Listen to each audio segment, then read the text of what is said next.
Hello and welcome to Boring History for Sleep.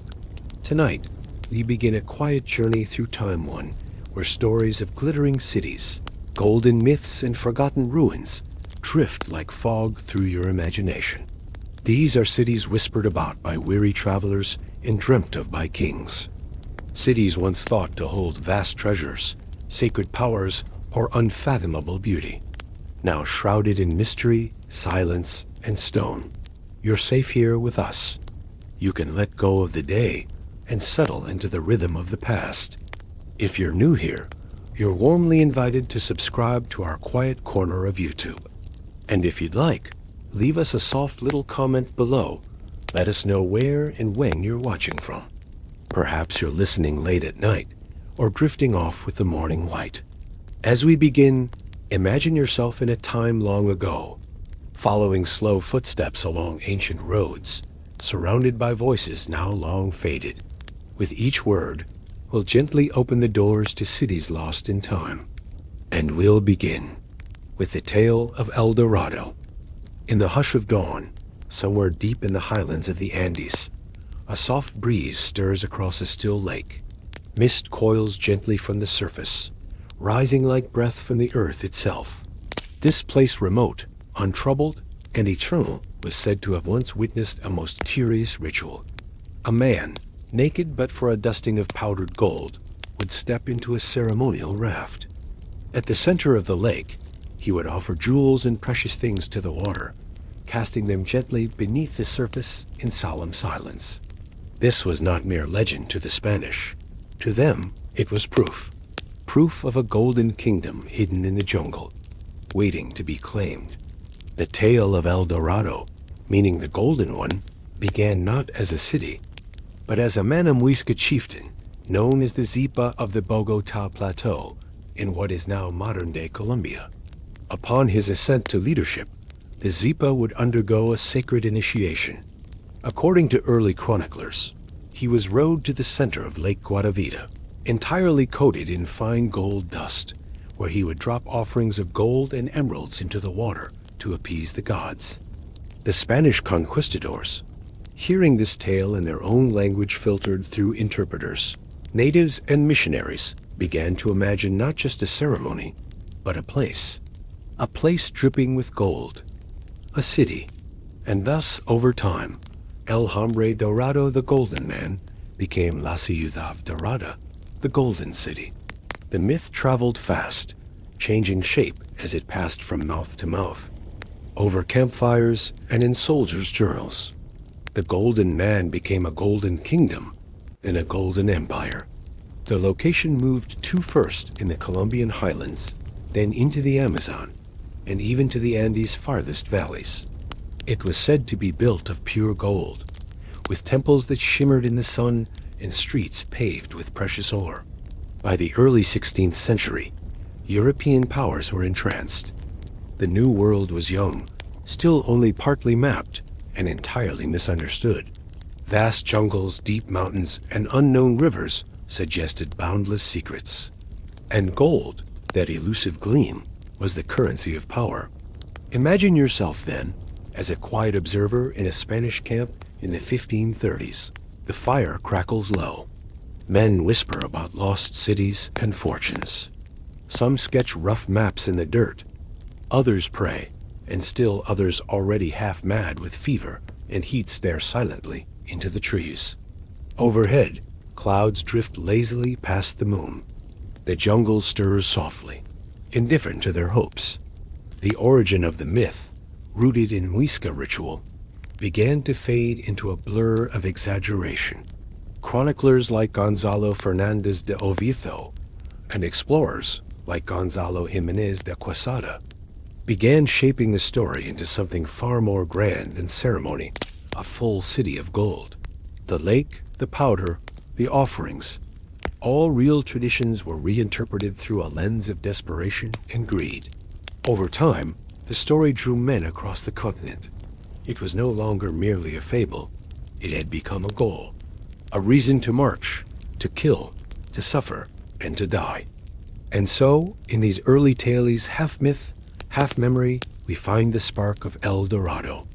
Not a single place, but a constantly shifting dream, always just beyond the horizon.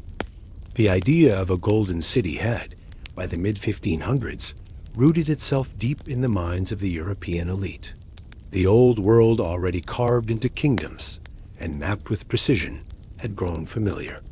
The new world, by contrast, was uncharted, mysterious, and ripe for romantic fantasies.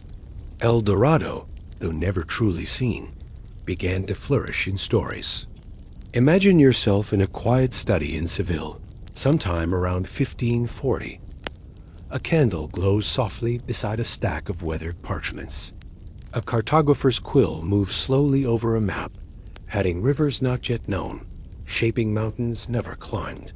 Somewhere near the top corner of the page, in ink that shimmers just slightly in the candlelight, sits a name, Omagua, or Manoa, whispered variants of the place, many now believe to be El Dorado. It's important to understand that in this period, maps were as much tools of imagination as they were instruments of science. They represented possibility, what might be, what could be.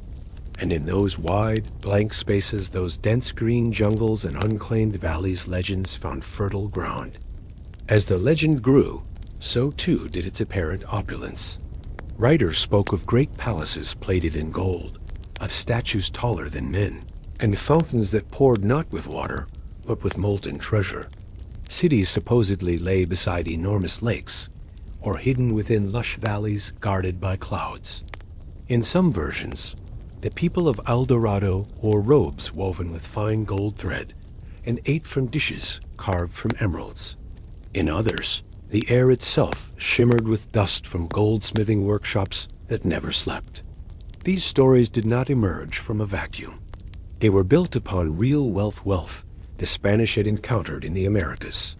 The Inca, the Aztecs, the Muisca, all possessed advanced metallurgical knowledge and used gold in ritual, decoration, and prestige.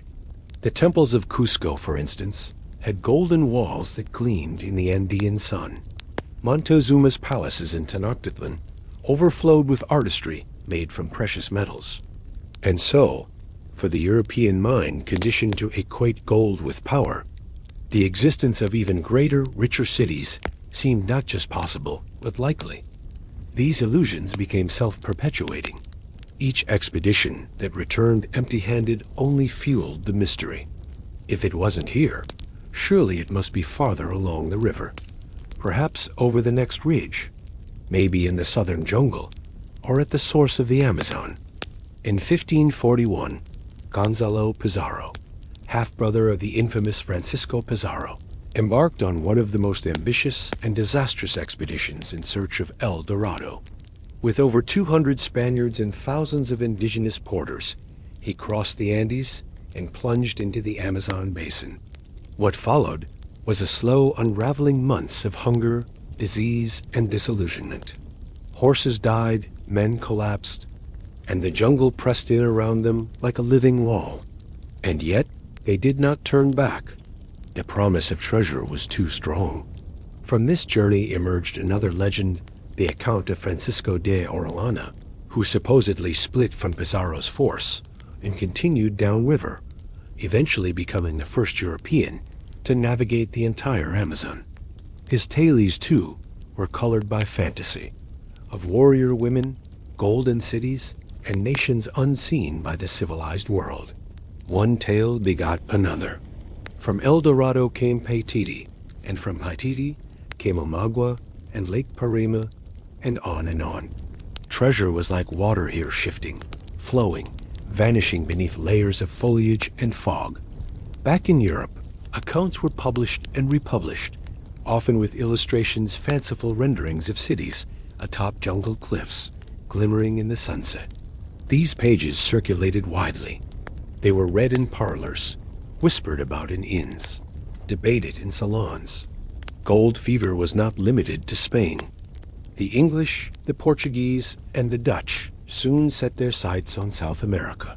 Each launched their own attempts, their own expeditions, their own dreams of sudden empire.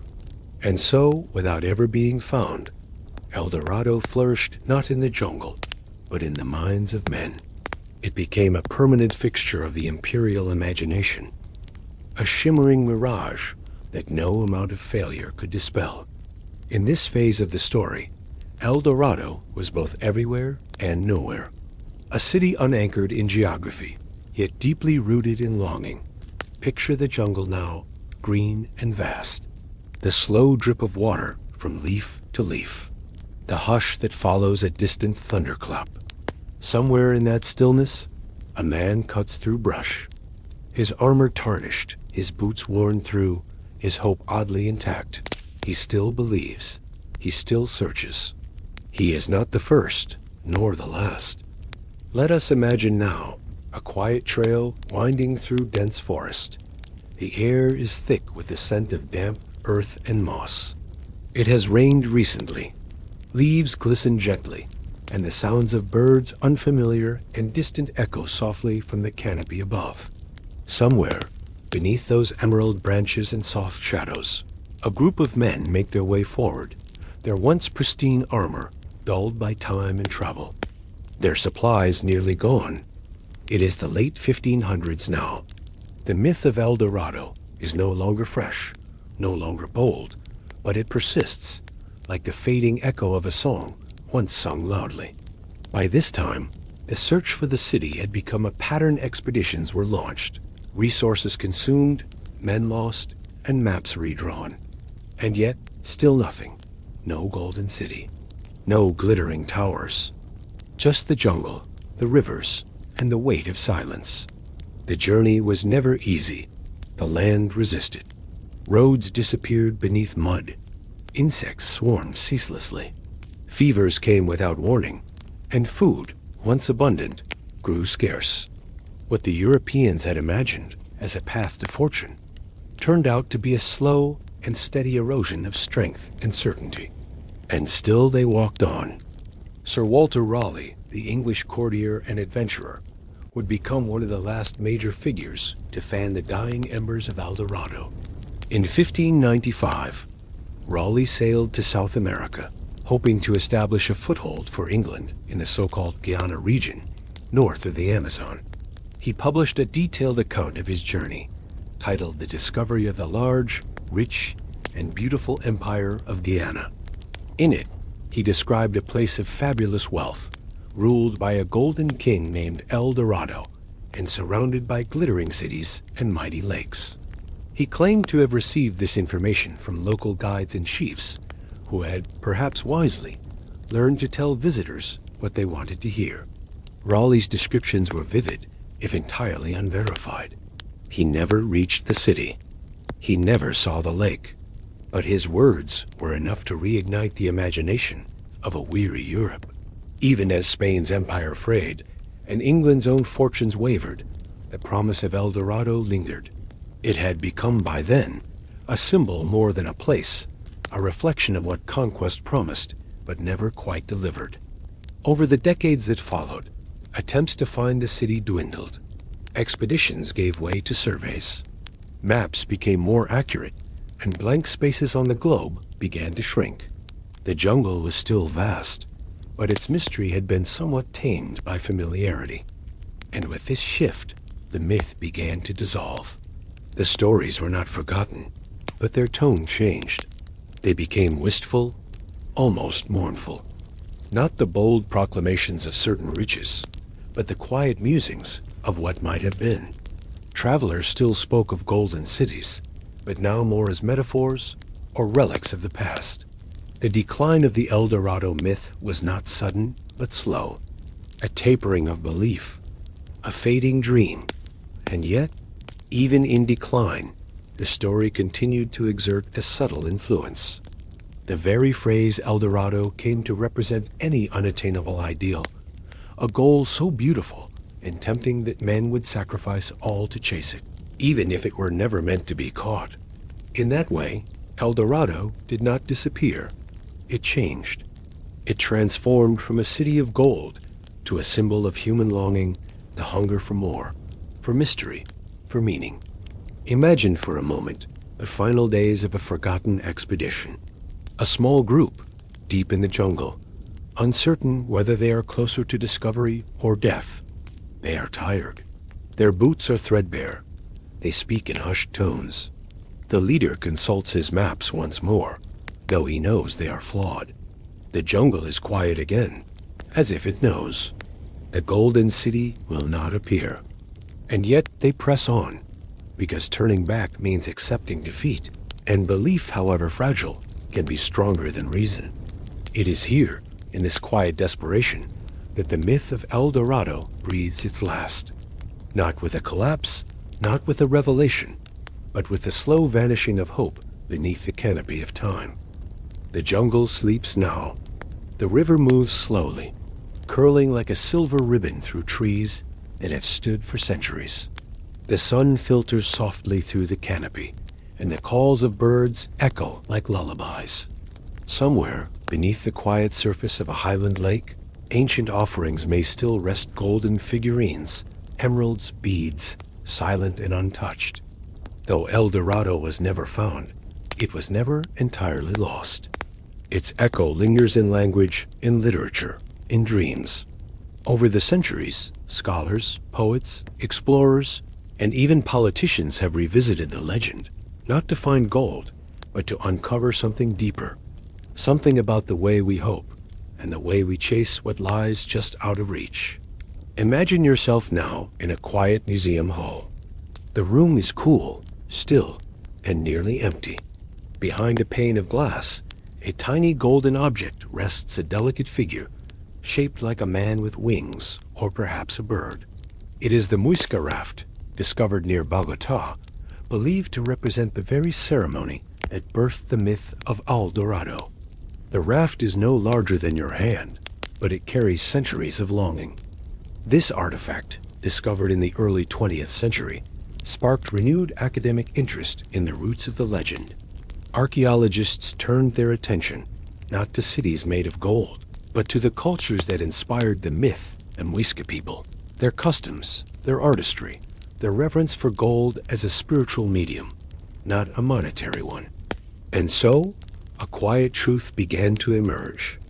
El Dorado, in a way, had always existed. But it was not a city. It was a ritual, a belief system, a moment of offering and reflection upon the water. The Spaniards, conditioned to equate wealth with power, saw the ceremony through their own lens and misunderstood it entirely. In the still waters of Lake Guatavita, modern divers and archaeologists have attempted, time and again, to retrieve remnants of the ancient offerings. But the lake is protective, deep, muddy, and secretive. Gold has been found, yes, but never in the quantities dreamed of. Just fragments, echoes, glimmers. Meanwhile, the name El Dorado has taken on a life of its own. It has been used for everything from luxury resorts to fighter jets, from songs to films. It adorns maps and merchandise, and serves as shorthand for a utopia, for a prize just out of reach. Writers, too, have explored its meaning. Edgar Allan Poe wrote a short poem titled simply El Dorado, in which a gallant knight searches his entire life for the fabled land, only to find that it lies beyond the veil of death, something unreachable in this world. A gentle metaphor, perhaps, for how we all pursue something greater, knowing it may always remain slightly beyond us. In this way, El Dorado became something more than a myth. It became a mirror, a way to look at ourselves, our desires, our delusions, our capacity to dream, even when logic tells us not to. Even today, every so often, a new theory emerges, a new map, a satellite image showing a peculiar shape in the jungle. Adventurers, academics, and the merely curious continue to search not always for gold, but for connection, for meaning, for closure. And so the jungle breathes on, unchanged. In Colombia, the descendants of the Muisca people still preserve their traditions. Some still speak the old tongue. Some still tell the old stories, not of cities of gold, but of rituals of balance, reverence, and respect. Imagine now the hush of evening settling over a quiet highland village. Smoke curls from chimneys. Children's laughter echoes distantly. In the distance, the lake lies still, untouched. Somewhere nearby, perhaps an old man sits beside the fire, recounting the tale once more not as fact, but as legend. El Dorado is not gone. It is simply somewhere else now, somewhere quieter, somewhere deeper. And perhaps that is the only place it was ever meant to be. As we close this segment and prepare to drift into another story from another time, let the idea of El Dorado gently remain with you, not as a place to be found, but as a story to hold a reminder of how the human heart always longs for something golden, just beyond the horizon. Let us now softly leave the misted lakes and moss-laced paths of South America behind, and turn toward another city, one even older, more mysterious. Not lost beneath jungle, but standing in stone beneath the open sky. A city built not of gold, but of silence and wonder. When you're ready, we'll begin our journey to Teotihuacan. Imagine yourself standing at the edge of a vast, open plain.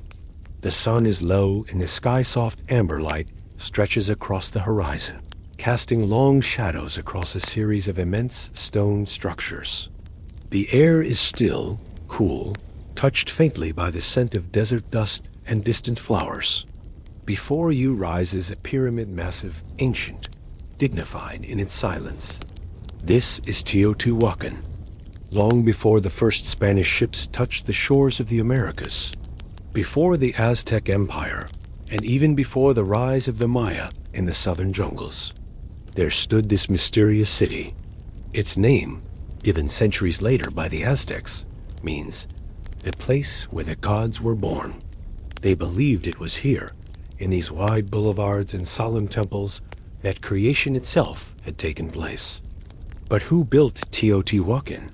That question, softly posed, has never been fully answered. Archaeologists believe the city began to take shape around 100 BCE in the highland basin of central Mexico. It was not a random outpost. It was carefully planned. Its orientation aligns not with the cardinal directions, but with celestial events, particularly the setting of the Pleiades and the path of the sun on certain sacred days. At its height, around 500 CE, Teotihuacan may have housed over 100,000 people, perhaps more. For a time, it was one of the largest cities in the world, larger than contemporary Rome, far older than London, grander in scope than Paris. And yet, we know so little about the people who lived here. Their language is unknown. Their writing system, if they had one, remains undeciphered. Their name for the city has been lost to time. All that remains are ruins meticulously constructed, beautifully aligned, and haunting in their silence. Imagine the slow footsteps of a traveler approaching the city in its early years, perhaps from the mountains, or the coast, or the far reaches of the north. The traveler sees rising before him a city unlike any other. Broad avenues stretch out in perfect symmetry. Markets bustle with trade. Murals glow with color, portraying jaguars, serpents, and sacred fire. Smoke rises gently from incense burners. There is a rhythm here, a rhythm of stone, of ceremony, of sunrise and sunset. Life moves not with haste, but with ritual precision. At the center of it all lies the Avenue of the Dead, a grand causeway nearly 2 miles long. Along its sides, great plazas open like palms, welcoming the sky. And at either end, the city's heartbeats rise. The Pyramid of the Sun and the Pyramid of the Moon. These are not mere buildings. They are symbols. The Pyramid of the Sun, the third largest pyramid in the world, was likely aligned with both celestial events and sacred geography. It looms not with menace, but with presence, silent, steady, and watching. And beneath the ground, tunnels, chambers carved into the earth, ritual spaces, offerings, secrets. Some believe Teotihuacan was a city of intense spirituality, a kind of sacred capital, where cosmic order was maintained through ceremony and architecture. Others suggest it was a powerful political force, dominating trade routes and influencing cities hundreds of miles away.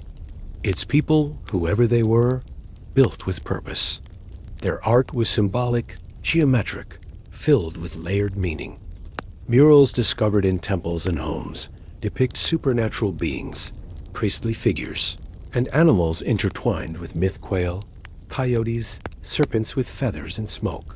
One recurring figure is the storm god deity, perhaps associated with fertility and rain, with eyes wide and mouth agape, surrounded by swirling symbols. Another is the great goddess, whose arms stretch wide as life-giving water flows from her hands.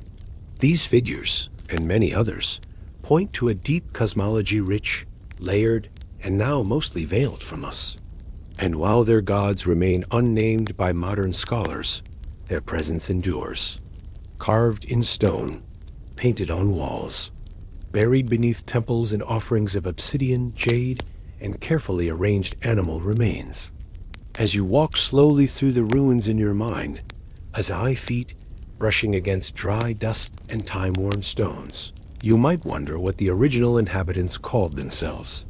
You might pause beside a wall, still bearing the faint pigment of a mural, and try to imagine the hands that painted it, the prayers whispered as it was blessed, and you would hear nothing.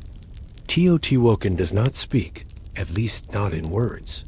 It offers impressions, alignments, relics, and silence. This is the mystery that draws us in. A vast city, planned and perfected, that rose from volcanic soil, thrived for centuries, and then was left behind. Let us return now to the stillness of central Mexico, sometime in the middle centuries of the first millennium. The sun has risen high, but the light is filtered through a delicate veil of thin cloud. The city of Teotihuacan is awake. Smoke drifts softly from cooking hearths. The scent of maize and chilies mingles in the breeze. In the distance, the gentle sound of stone tools echoes from a workshop where obsidian is shaped with care and practiced rhythm. This is a city at its height prosperous, orderly, and vast. Its avenues stretch wide, laid out in a grid with such precision that scholars still debate the cosmological meanings behind the alignment. Every angle, every wall, seems to echo a deeper logic, one we can only partially understand. The city is home to many neighborhoods, called compounds by modern archaeologists. These were not crude huts or temporary shelters, but planned, permanent structures. Each compound likely housed a large extended family, perhaps 60 or 70, people surrounding an open courtyard with altars, gardens, and shared space. Life revolved around the group. Individual identity blurred gently into the collective rhythm. These compounds often bore signs of trade and profession. Some were filled with ceramic fragments, others with pigments for mural painting, and many with chipped remains of obsidian volcanic glass, prized for its sharpness and sheen. The city's craftsmen were skilled, and their goods traveled far beyond the valley. Obsidian blades and figurines from Teotihuacan have been found as far south as Guatemala and as far north as the deserts of New Mexico. Teotihuacan was not isolated. It was connected by roads, by rivers, by exchange. It served as a kind of hub, not just of trade, but of influence, and its influence was not silent. Other cities in Mesoamerica began to imitate Teotihuacan's art and architecture. Murals appeared with similar motifs. Temples were built in the same step style. Even the layout of distant urban centers began to mirror Teotihuacan's carefully measured grid. In the Maya world, hundreds of miles to the south, the city's ambassadors and emissaries were recognized diplomatic figures whose presence suggested either alliance or power. Inscriptions at Tikal, one of the great Maya cities, describe a moment in 378 CE when an emissary from the north arrived, bringing a new king and new ways. The Maya called this visitor Siaj Kako, or fire is born. And though they never said the word Teotihuacan, many now believe that this event marked a turning point influenced by the northern city. Imagine the journey. a line of travelers moving slowly through forests and plains, carrying carved stele, jade gifts, and bundles of ceremonial regalia. Their dialect is unfamiliar, their clothing intricate. Wherever they arrive, they bring not just goods, but present symbols of the great city beneath the highland sun. Back in Teotihuacan itself, daily life continues. The city hums gently with human activity, but it never rushes. Farmers tend fields of amaranth and maize just beyond the city's edge. Potters turn clay slowly on hand wheels. Children run through courtyards, their laughter quieted by the thick adobe walls. Religious festivals mark the calendar. Sacrifices of animals, and perhaps of humans, are conducted in solemn ceremony. Flowers are scattered, incense burns. The priests move slowly, with dignity, through temple corridors. The gods of Teotihuacan were many, and often symbolic. Unlike later cultures, the residents here seem to have emphasized ideas over personalities. Their storm god may have invoked not just thunder, but the life-giving force of rain.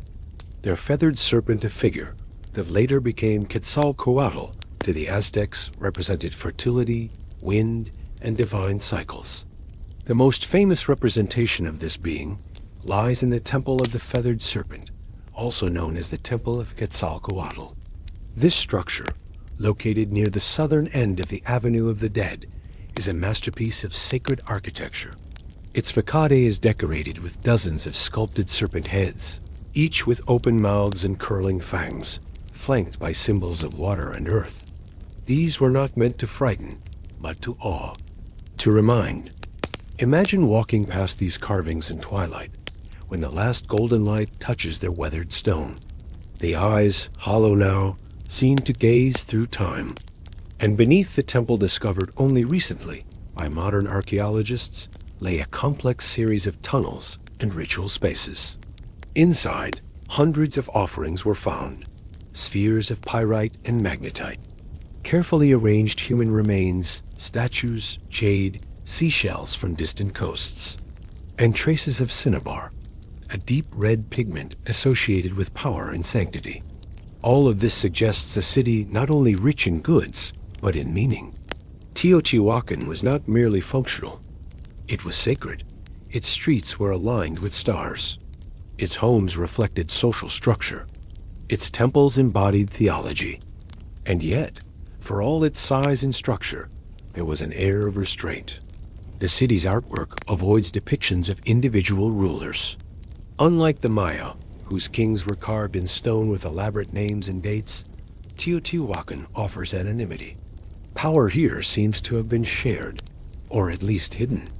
This quiet mystery has only deepened the fascination. In its prime, Teotihuacan was more than a city.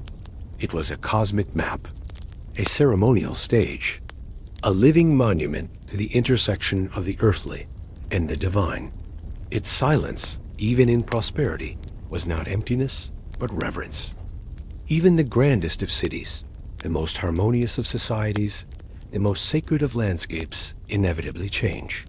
Let us walk now through Teotihuacan, not in its prime, but in its twilight. The temples still stand, the pyramids still rise. The sun still warms the flat stones of the Avenue of the Dead. But something has shifted. The rhythm of life has grown uneven. Some markets are quiet, some courtyards are empty. Some homes, once neat and bustling, are dark. No one event marks the end of Teotihuacan. No single date or battle or king's fall. Instead, there is a gradual unraveling, gentle, prolonged, and almost imperceptible. It begins, perhaps, in the 6th century. Droughts may have grown longer, harvests more unpredictable. Political tensions hidden behind the city's anonymous art may have simmered beneath the surface. Evidence suggests inequality increased. Some neighborhoods show signs of prosperity, others signs of stress. Some compounds become fortresses, walls thickened, doors narrowed.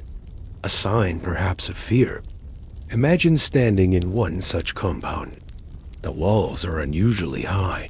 The air feels different here, tight, cautious. A woman draws water from a clay vessel, her eyes scanning the courtyard. A father hurries a child inside before dusk. People still live, still hope, but they do so more quietly now. Archaeological records show that around this time, the city's murals begin to change. Earlier images of stylized animals and celestial deities give way to more aggressive, more militarized forms.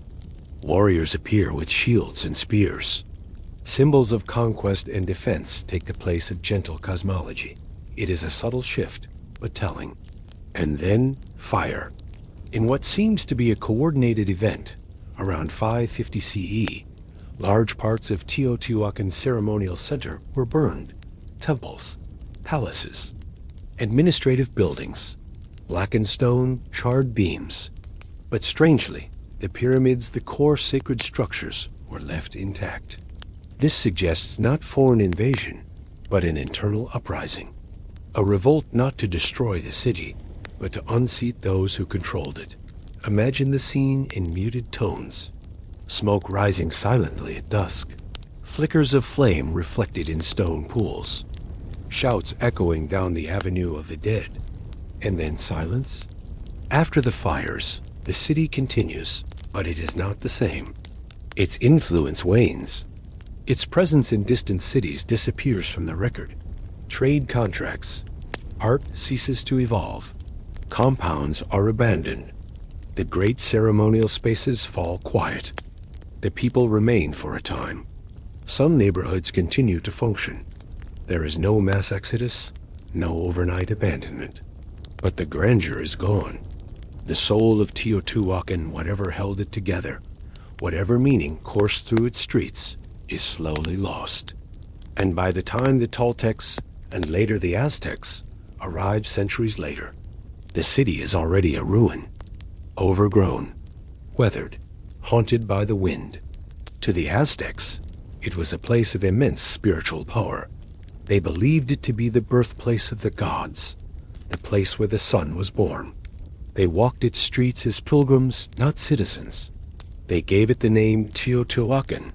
No, they did not know the original. They entered the temples with awe, offered prayers, not policies.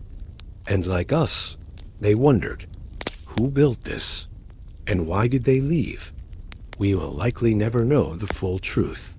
The people of Teotihuacan left no chronicles, no epic poems, no royal names carved into stone, only architecture, murals, broken tools, burial sites. And so the city's disappearance is less of a vanishing and more of a soft dimming, a turning out of the light, a quiet folding into the earth. You can still visit it today, and many do. Visitors walk slowly down the Avenue of the Dead. The pyramids rise just as they did 1,000 years ago. Children's laughter echoes across the plazas. Incense burns once more in small bowls, placed reverently on ancient steps. The city is no longer bustling, but it is not forgotten. Teotihuacan is a city that still stands, yet does not speak. Its walls, worn smooth by time, do not recount conquests or kings. Its stones remain undecorated by names. Its pyramids rise not in memory of rulers, but in honor of something older, perhaps the stars, perhaps something now entirely lost to us. And yet, in its silence, Teotihuacan endures. Let us return now gently to the present. The sun is low once more. The sky is painted in tones of orange and lavender. A light wind stirs the dry grass that grows between the ancient stones. Visitors walk slowly, reverently, along the Avenue of the Dead. They pause at doorways, peer into rooms where families once lived, and climb the great steps of the Pyramid of the Moon. There are no roped-off exhibits here, no polished marble halls. Instead, there is space, openness, the kind of stillness that allows thought to unfurl like a scroll. Even the air seems to remember something. Modern archaeologists continue to study Teotihuacan with care. They sift through layers of soil. They scan beneath the ground with radar and instruments. They restore murals, catalog pottery shards, and translate what few inscriptions remain, most not in a full language, but in symbols, motifs, and patterns. One of the most remarkable discoveries in recent decades was made beneath the Temple of the Feathered Serpent, a long tunnel, sealed more than 1,000 years ago, stretching deep into the earth. It was filled with treasures, arranged with care. Mirrors of pyrite, spheres of obsidian, statues, shells, and traces of mercury, shimmering eerily in the lamplight of the researchers. To many scholars, the tunnel represents an artificial underworld, a constructed realm where the living could commune with the divine. A metaphor in stone and earth. And though no gold was found, the richness of meaning was undeniable. These discoveries gently remind us that wealth in ancient Teotihuacan may not have been measured in precious metals. Instead, it was recorded in symmetry, in alignment with the cosmos, in the deliberate placement of offerings, in the slow, precise crafting of images that echoed the unseen forces believed to govern the world. The city's influence continues even now. Its architectural style inspired not only later Mesoamerican cultures, but modern thinkers as well. Urban planners have studied its layout, intrigued by its harmony. Artists have drawn from its shapes. Writers have tried to give voice to its ghosts. In Mexico, it is a source of national pride, a symbol of continuity and ancient wisdom. Students walk its paths on school trips. Pilgrims climb its pyramids during the spring equinox, arms outstretched to welcome the returning sun. But perhaps Teotihuacan's truest legacy lies not in what we know about it, but in what we do not. It reminds us that history is not always a clear story, told from beginning to end. Sometimes it is a quiet question, half-whispered and never fully answered. It is the rhythm of life lived long ago, preserved not in names, but in stone. It is a city once filled with laughter, with cooking fires, with rituals and markets and music, now inhabited only by wind, shadow, and the occasional soft footfall of a visitor passing through. And perhaps, in a way, that is enough. Teotihuacan does not need to be solved. It does not need to be fully understood. It simply asks us to pause, to listen, and to remember that some of the most profound truths lie not in certainty, but in mystery. Let your mind wander now, slowly, down the avenue of the dead. Let the warmth of the stone seep into your feet. Let the silence wrap around you. There are no crowds here, no noise, just the hush of a forgotten city, still standing beneath the sky. And now, with soft steps, we leave Teotihuacan behind. Our journey continues to a place of wind-blown sand, shifting dunes, and ancient whispers. The next lost city is known by many names, but most famously, it has been called the Atlantis of the desert. Imagine a desert at dusk.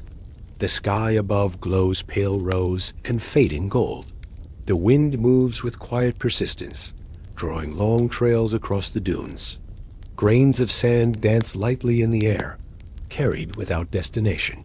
Beneath this vast sky, the earth whispers of stories buried deep, of cities once thriving, now dissolved into dust. One such city is Ubar, sometimes called Iram of the Pillars, or Iram Datal, Imad, Iram of the Lofty Columns. This city emerges from a mixture of legend, scripture, and speculation. Its origins lie not in stone at first, but in words. The earliest known mention of such a city appears in the Quran, in Surah Al-Fajr, which refers to a people called the D, inhabitants of a city with towering columns, unmatched in the lands. The D were said to be mighty, proud, and ultimately destroyed for their arrogance and disobedience to God. The passage speaks not in geographical terms, but in metaphorical warning. And yet, over time, these words gave shape to a question. Was there truly a city like this, once, somewhere beneath the sands? Arab poets and storytellers took up the thread, weaving tales of a city filled with riches and splendor, ruled by a line of kings who built towers that touched the clouds. In later centuries, travelers across the empty quarter known as the Rub al-Khali, one of the largest sand deserts in the world, shared whispers of ruins seen from afar. Places where the wind shifted the dunes to reveal stone arches, or pillars buried deep, peeking from the sand like forgotten fingers. Over time, the legend of Ubar merged with the broader memory of lost Arabian trade cities, places that flourished during the height of the incense trade, when precious resins like frankincense and myrrh were transported by camel caravan across vast distances, from the Hadramaut valleys of Yemen north toward Mesopotamia and the Levant. Frankincense was not merely fragrant, it was sacred. Burned in temples and offered in rituals, it became more valuable than gold in many cultures. And the cities that controlled its flow became rich beyond measure. Ubar, in many stories, was the queen of these cities, but no solid ruins were ever confirmed. For centuries, Ubar remained just out of reach, part historical rumor, part spiritual metaphor. And yet, like all enduring legends, it clung to the edges of maps and minds. In the early 20th century, a few Western explorers heard of Ubar from Bedouin guides. They wrote of lost cities of the south, of crumbling walls and deep wells in the desert. A British explorer, Bertram Thomas, heard such tales in the 1930s. So did T. Lawrence of Arabia, who referred to Ubar as Atlantis of the Sands. He never found it, but he too believed it might be real. By mid-century, however, skepticism grew. Archaeologists questioned whether Ubar had ever existed. The Quranic references were viewed by some as symbolic, the travelers' tales exaggerated. After all, the Rub al-Khali was treacherous, an ocean of sand with no landmarks, no water, no shade. But in the minds of a few, the city's shadow persisted. Then, in the late 1980s, a new kind of exploration began, this time not on camelback, but from space. A team of researchers, using NASA satellite imagery, began to analyze ancient caravan route trails, long since erased from the surface, but still detectable in the subsoil by radar.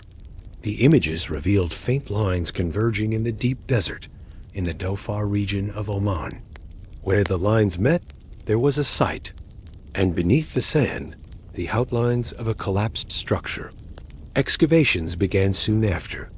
What emerged was not a city of gold, but something real, the ruins of a fortified settlement, a once thriving trading outpost, and a deep limestone cavern into which part of the site had collapsed. Artifacts dated to the height of the incense trade were uncovered: pottery, tools, stone walls. The name of the site? Shisr. To some, this was proof enough.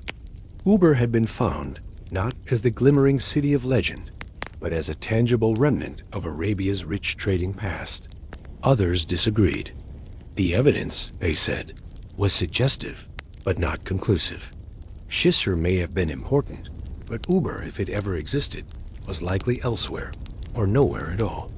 And so the debate remains, like so many in archaeology, gentle and unresolved. Still, the story continues to invite quiet wonder. Imagine the slow creak of leather as camels move across the sand, led by silent traders beneath a heat-shimmering sky. In their packs, jars of frankincense, small and precious.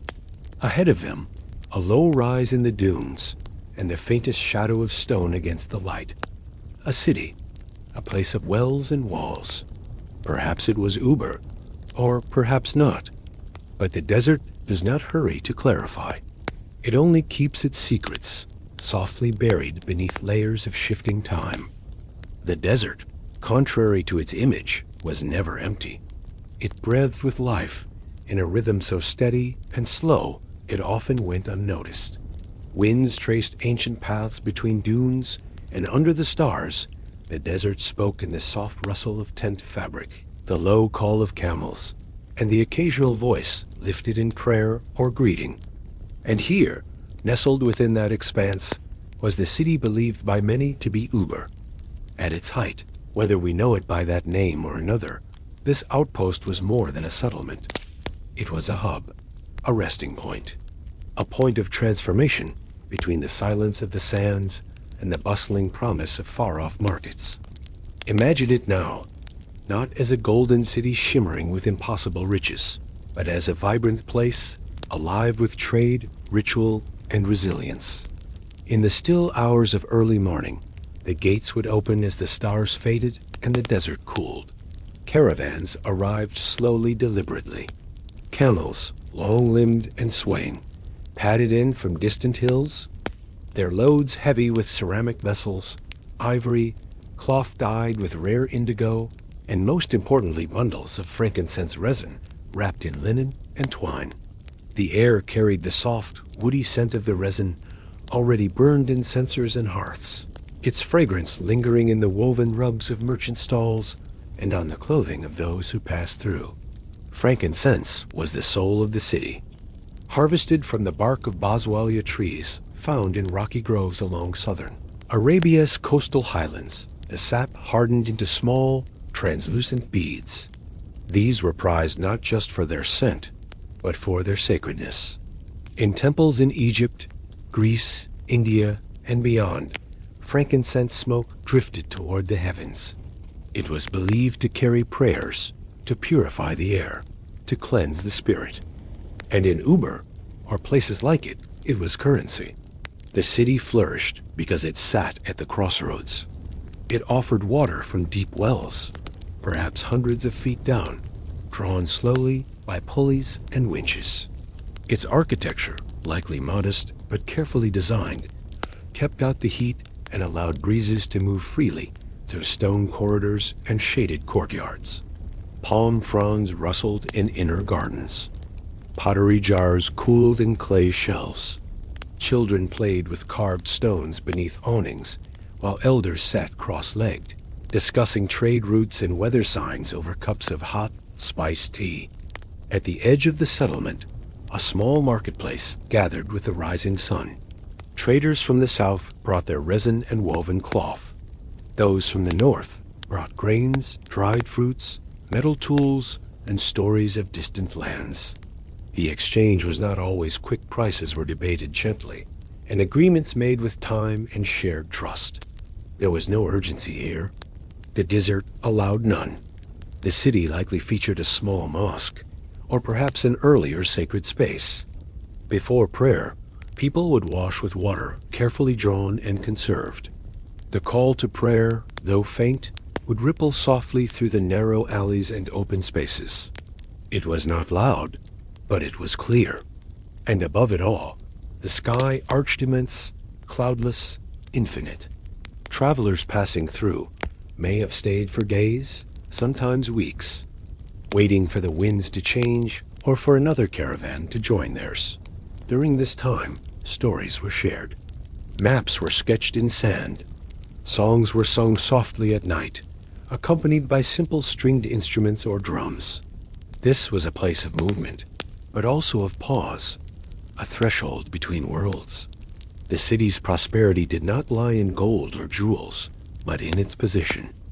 To control access to water and the incense trade was to wield quiet power. Not conquest, but cooperation. Not walls to repel, but corridors to welcome. And yet, there must have been a quiet order. A group of elders, perhaps, or a ruling family that guided decisions. Their names, now lost, may once have echoed in prayers or in carved tablets, now worn smooth by centuries of wind. Archaeological traces at the site of Shisrofen linked to Ubar suggest layers of occupation. Fortified walls. A deep sinkhole that may have once been a well or cistern. Pottery shards from many regions. It tells us the place was not imagined. It was real, functional, connected. Its importance, however, likely waned with time. Trade routes shifted. New ports opened along the coast. Maritime trade replaced overland routes. And slowly, the caravans came less often. The incense, once a source of sacred and imperial wealth, lost its central place. Other goods, other cities, came to the forefront. But for a time, the city, whether it was truly called Ubar or not, flourished. It lived in the steady tread of camel feet, in the scent of resin curling into the air, in the cool shade of inner courtyards, and in the silence of starlit nights where fires flickered low and voices drifted like wind across the dunes. Let us return now to the desert, not in its bright midday heat, but in the muted hush of twilight. The air has cooled. Shadows stretch long across the dunes. The wells are quiet. The tents are folded, and the wind has begun to shift. Something is changing. The disappearance of Ubar, or whatever settlement stood in its place, is not told in dates and battles, but in slow, soft silences. There is no record of conquest, no great fire or written farewell. What remains is only conjecture and the endless sand. Some say the city's collapse came suddenly. A sinkhole, perhaps, opened beneath the central fortress, caused by the gradual erosion of underground limestone by centuries of drawn water. It is said that one day the earth groaned softly, and part of the city simply fell into the darkness below, a well that had given life swallowing it in return. But no ancient chronicle confirms this. Others believe the end came more gently through neglect, patrician, and time. Trade routes shifted. Coastal ports, newly established, made overland travel less essential. Ships, not camels, began to carry goods between Arabia, India, and the Mediterranean. And with fewer caravans, fewer reasons remained to stay. Even frankincense, once the lifeblood of the city, began to lose its luster. The rise of new religions and new rituals changed what was sacred. Empires to the north fell or turned inward. The rhythms of the world changed. And Ubar, still standing beneath the stars, began to fade. Imagine walking through the city in its final years. The streets still there, but quieter. Fewer traders, fewer fires, fewer voices at dawn. Perhaps a wall, once strong, now leans. A garden dries. A door swings gently in the wind. The scent of frankincense still lingers, but faintly. A memory more than a presence. The people left. Slowly, family by family, caravan by caravan. They folded their tents, packed their belongings, and moved on toward the coast, toward newer cities, toward places where the world still turned swiftly. And then the desert moved in. Unlike flood or flame, the desert does not rush. It does not conquer. It waits. Sand, carried grain by grain on dry wind, began to collect in corners, to fill courtyards, to cover steps, to bury memory. Walls crumbled inward. Roofs collapsed. The wells, once precious, ran dry or were forgotten. The great limestone sinkhole at Shis, if it truly swallowed part of the city, may have marked a turning point, or only a symbol of what time does naturally. And so, Ubar vanished, not with thunder or tragedy, but with wind and silence. Travelers who passed through the region generations later spoke only of strange shapes in the sand. Stories returned of a lost city, a cursed place, a vanished land where once tall columns had risen toward the sky. By the 10th century, few remembered. By the 13th, only whispers remained. And by the modern age, Ubar had become something else entirely. A legend, a parable of pride and fall. A lesson carved not in stone, but in sand.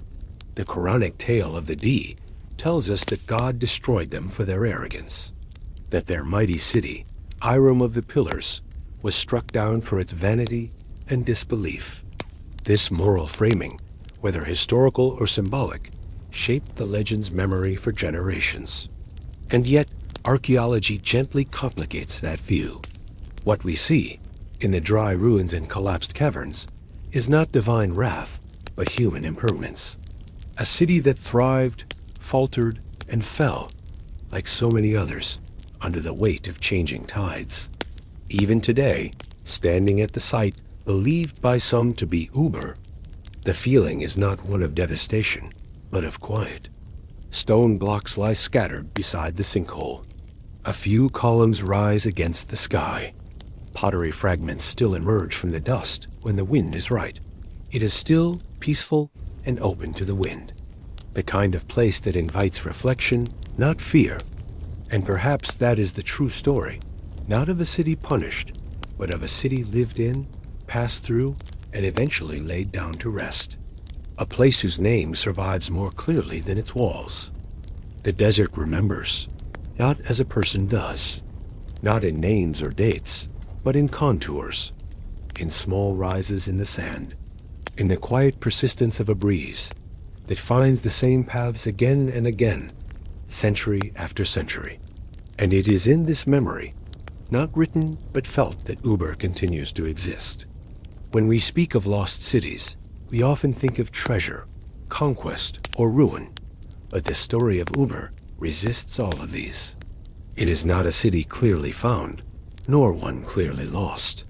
It is a name that drifts, like dust on the wind, across centuries of belief, scholarship, and imagination. Even today, the ruins near Shisar in Oman are visited not just by archaeologists, but by pilgrims of a different kind, those drawn to the threshold between legend and truth. They come softly, often in the cool hours of morning or evening, when the sun is low and the air is still. The sight is not grand, not towering, but it hums with the faint echo of meaning. Fragments of pottery still lie half buried in the sand.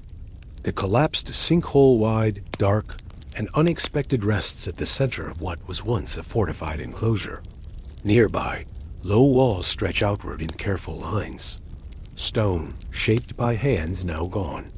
For those who look closely, the site tells a gentle story, not of gods or destruction, but of life, of trade and water, of homes and waiting, of quiet resilience. Still, debate continues. Some scholars insist Shisar is only one of many outposts important, yes, but not Ubar. Others believe Ubar never existed as a single city, but as a kind of idea, a poetic memory of the incense trade's golden age, a collective myth born from scattered places and remembered as one. And there are those who hold to the older, deeper story, that Ubar was real, and that it lies still buried, somewhere beneath the sands, waiting. In literature, Ubar appears again and again. Western writers, captivated by the idea of a lost Arabian city, folded it into travelogues, poems, and novels. T.E. Lawrence called it Atlantis of the Sands, a phrase that endures even now. The name appears in ancient texts, in folklore, in religious verses, and surprisingly in the modern imagination, from documentaries to adventure stories. But its tone has changed. Where once the city was seen as a prize to be uncovered, now it is more often regarded as a symbol, a gentle metaphor for longing, for that which is always just beyond reach. A place where history and story blur. There is a quiet comfort in this. Not all stories need firm conclusions. Not all ruins need rebuilding. Some things can remain half-buried, half-remembered. Their power lies not in their certainty, but in their suggestion. Ubar, like El Dorado, is now part of a deeper language, a way of speaking about the dreams of the past, the mysteries of human history, the places we search for even when we do not expect to find them.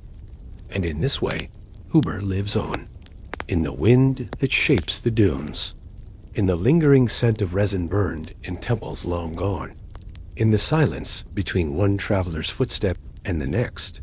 You might close your eyes and imagine standing at the edge of that great expanse, the Rub al-Khali, the empty quarter.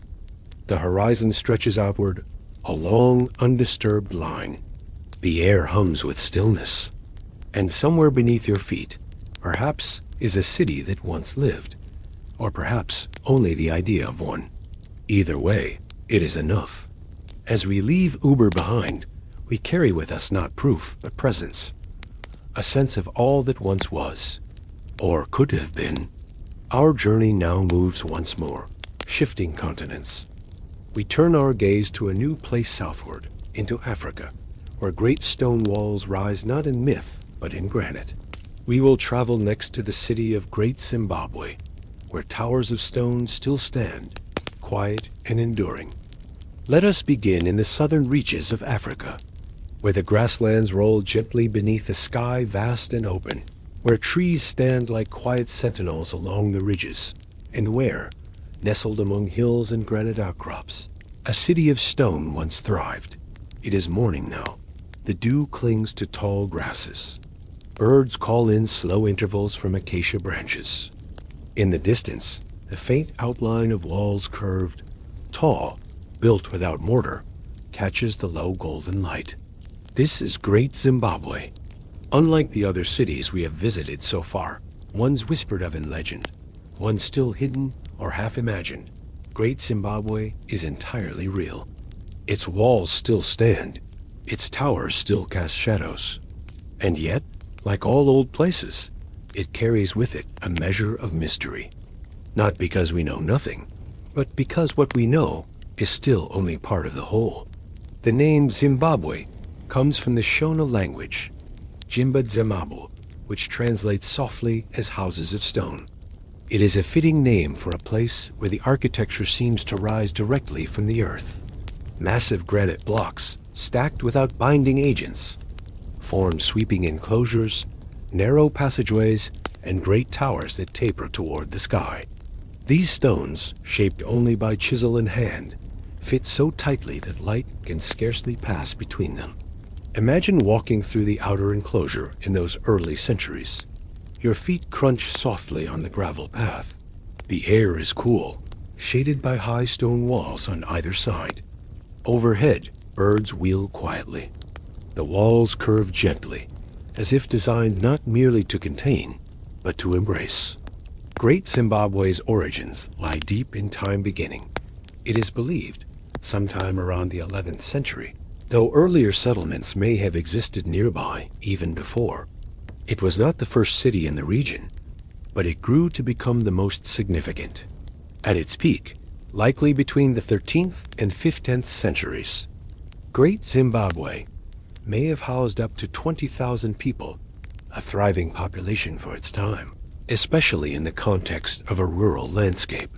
Its builders were part of the Gokomir culture, later associated with the Shona people, whose descendants still live throughout the region today. These were people skilled in masonry, metalwork, and trade. They raised cattle.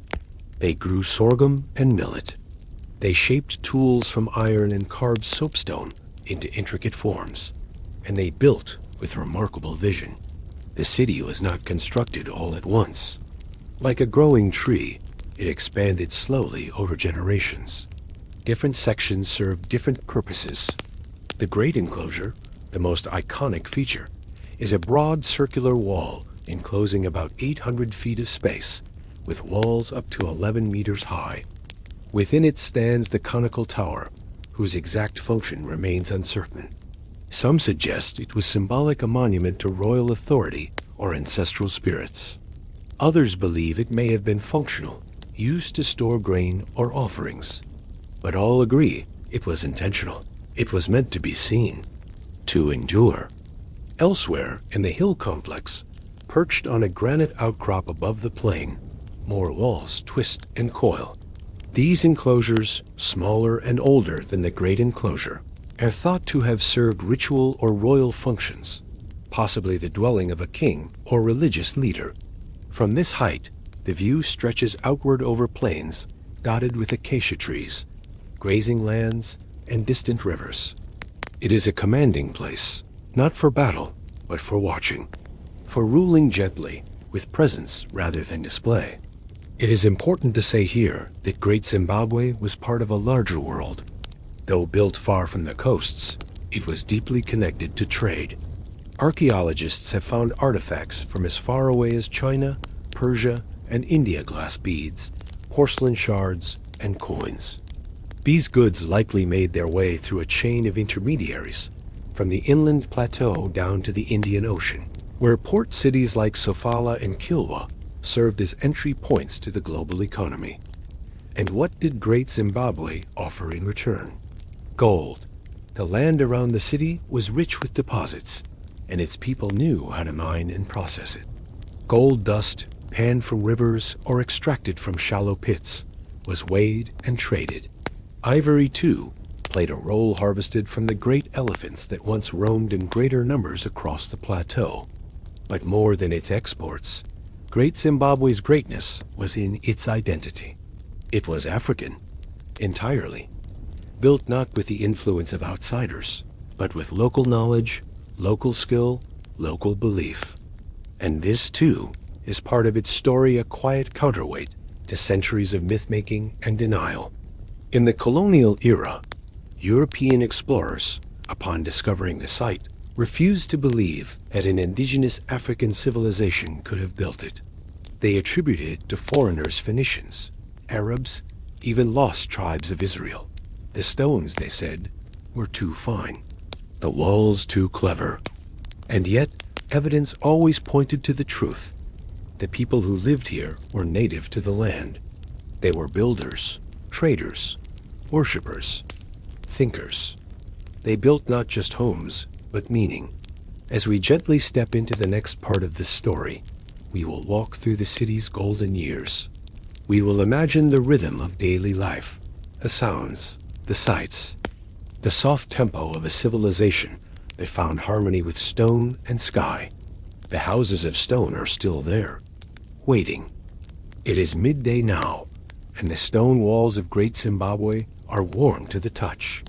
The light falls gently across the granite, catching in the curves and angles, leaving shadows soft and layered. In the courtyards below, people move slowly, not hurried, but steady as life unfolds with the same careful rhythm as the stacked stones around them. This is a city at peace with its surroundings, and at the height of its power. Imagine walking through its open spaces. To your left, a woman tends to a fire built low in a clay hearth. The scent of cooking sorghum porridge rises in the warm air. A few feet away, children trace patterns in the dust, their laughter hushed beneath the presence of the walls. Nearby, a man hammers a piece of iron into a smooth blade, his rhythm patient, his movements practiced. There is sound, yes, but it is a soft sound. The sound of work, of conversation, of animals shifting in their pens, of breeze through trees. Even the call of birds from the distant hills seems to arrive with care, never disturbing the quiet order of life here. The people of Great Zimbabwe lived with balance. Their homes, many of them, were built with daga, a smooth, polished mixture of clay and thatch, carefully applied and maintained. These circular houses, arranged in groups, formed small family compounds within the larger city. Each cluster included sleeping spaces, cooking areas, storage bins, and sometimes low walls to provide privacy and separation. Woven mats covered the floors, pots lined the shelves, calabashes filled with milk or water rested in the shade.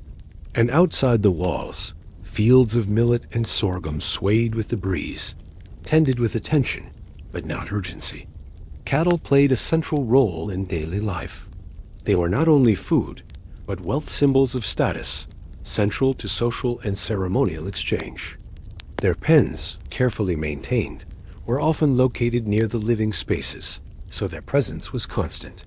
Their low calls, the soft brushing of hide against wood, became part of the ambient rhythm of the day.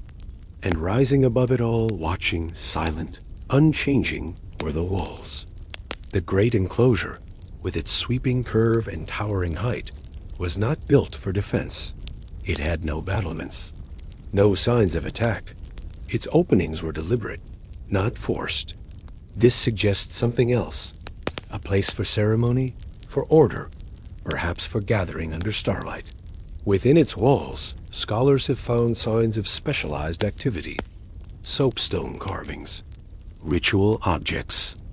Most famously, the Zimbabwe birds, a series of stylized sculptures carved from soapstone, perched once on the tops of pillars or walls. These bird figures, elegant and still, may have represented ancestors, spirits, or rulers. Their meaning is not fully known, but their presence was important. They remain the national symbol of Zimbabwe today. Higher on the rocky outcrop above the city sits the hill complex, older and more hidden. Its walls twist and narrow, creating passages and terraces that seem to lead not only through space, but through layers of significance. This may have been the seat of leadership home to a king, a chief, or a priest. It offers both visibility and seclusion, power and retreat. And from this vantage point, the entire valley opens below. One can see the low smoke of cooking fires, the movement of traders arriving from the north, the shimmer of a distant river, and above it all, the steady arc of the sky. Great Zimbabwe was never isolated. It was part of an intricate web of exchange stretching across the continent and beyond. Its most prized export was gold, mined in nearby hills, washed from riverbeds, and shaped into beads, wire, and ornaments. These were traded in regional networks, eventually reaching the coastal cities of Sofala and Kilwa, where they were exchanged for textiles, porcelain, and glass from as far as China, Persia, and India. Archaeological finds at Great Zimbabwe confirm this connection. Pieces of Chinese celadon, Persian bowls, glass beads in bright blue and green. Not in massive quantities, but present quiet traces of a world that was, in truth, remarkably connected. And yet, despite this connection, Great Zimbabwe remained uniquely itself. Its walls were not built in the style of anyone else. Its culture grew from its own soil.